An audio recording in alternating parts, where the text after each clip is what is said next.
Smoking is injurious to health. ধূমপান স্বাস্থ্যের পক্ষে ক্ষতিকারক।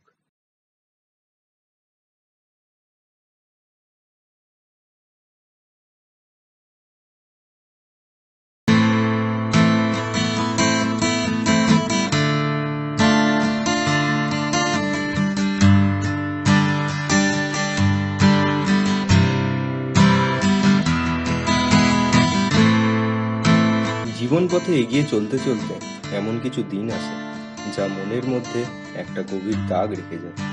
এমনই একটা দিন হলো আজ, যা আমার জীবনে এক নতুন মোড় এনে দেয়।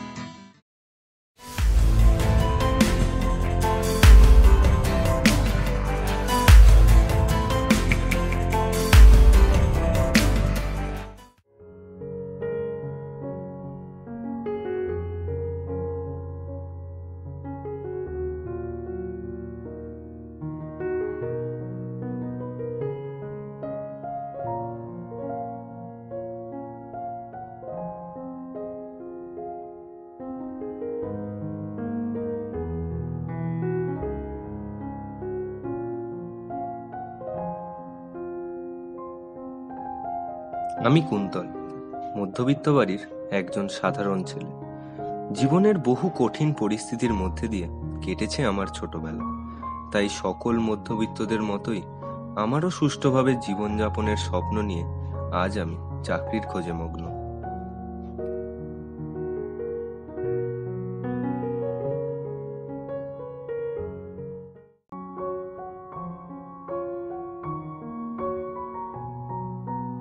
ইন্টারভিউয়ের অপেক্ষায় বসেছিলাম। তাকে দেখে কেমন যেন মনে হয়েছিল সে যেন খুবই চেনা পরিচিত একজন মানুষ।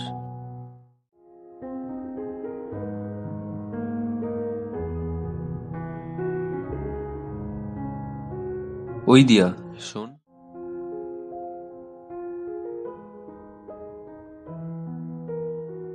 আপনাকে ভিতরে ডাকছে।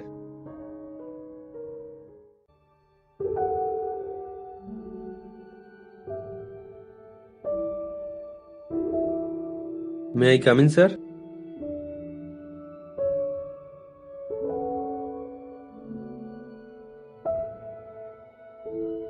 Yes, please take a seat.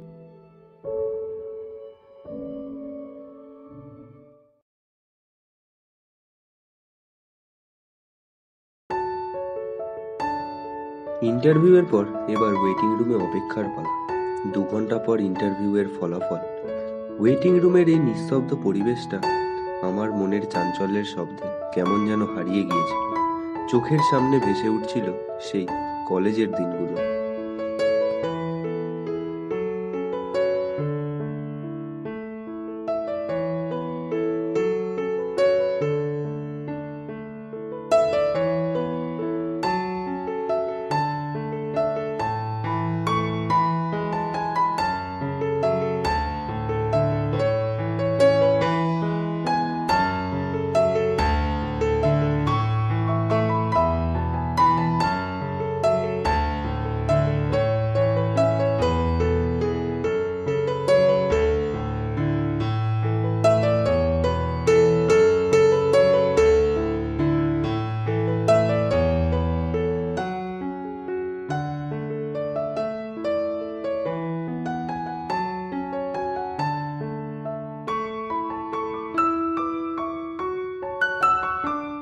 সেই সকল চিন্তাভাবনা মনের মধ্যে ঘুরে ফিরে আসছিল।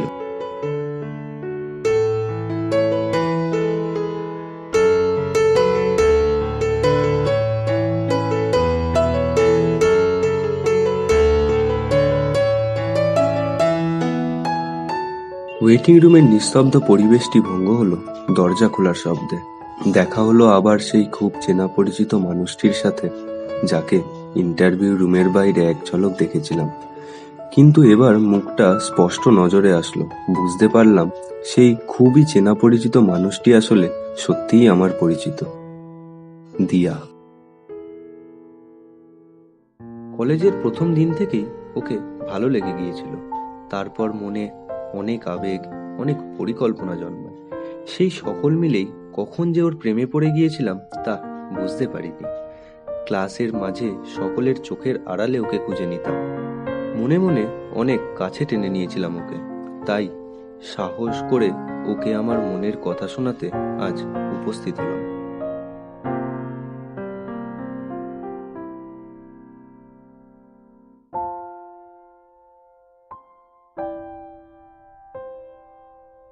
ওই দিয়া, শোন, কিছু কথা বলার ছিল, একটু সময় হবে?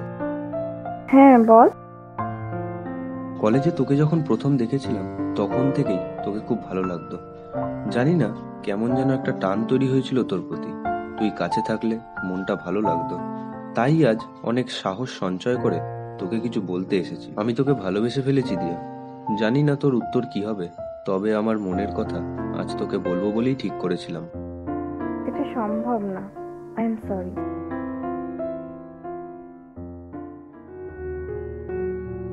ওয়েটিং রুমে আবার নীরবতা পালন। আমি দিয়াকে দূর থেকেই চেয়ে আছি। ও আমায় হঠাৎ দেখে হয়তো কিছুটা অসন্তুষ্ট হয়েছিল, কিন্তু মুখের ভঙ্গিতে তা প্রকাশ করতে একদমই রাজি নয়। দু একবার আমার দিকে তাকিয়ে কিছু চিন্তা করছিল, হয়তো ওরও আমার মতোই মনে পড়ছিল সেই দিনের কথাগুলো। অবশেষে আরো একবার দরজা খোলার শব্দ হলো। এবার ইন্টারভিউ এর ফলাফল নিয়ে পিয়ন। সে জয়নিং লেটারটা নিয়ে এগিয়ে আসতেই আমার চোখ সবার আগে দিয়ার দিকে যায়। হয়তো ভেবেছিলাম ওর এক হাসি মুখ দেখতে পাবো, কিন্তু দিয়ার চোখ নিচের দিকে, মুখে এক বিষণ্ণতা ভাব। বুঝতে পারলাম ও আজকের এই মুহূর্তটাকে কখনোই আসবে বলে ভাবেনি। না চাইতেই আমার যোগ্যতার প্রমাণপত্রটা যেন ও পড়ে ফেলেছে। মনের মধ্যে বিষণ্ণতা নিয়েই হাঁটা দিল দরজার দিকে, এবং নিমিষের মধ্যে চোখের আড়াল হয়ে গেল সে। জীবনের পথ চলা কখনোই থেমে থাকে না। সময়ের সাথে সাথে সকলই পরিবর্তন হয়ে যায়। তাই আজ জীবনের এক নতুন দিকে আমার পথ চলা শুরু হলো। অতীতের স্মৃতি ও ভবিষ্যতের জীবনের মধ্যে আজকের এই দিনটা এক সামঞ্জস্যের মতো, যা অতীতের কাহিনী সঙ্গে নিয়ে এগিয়ে চলার প্রেরণা দেয়।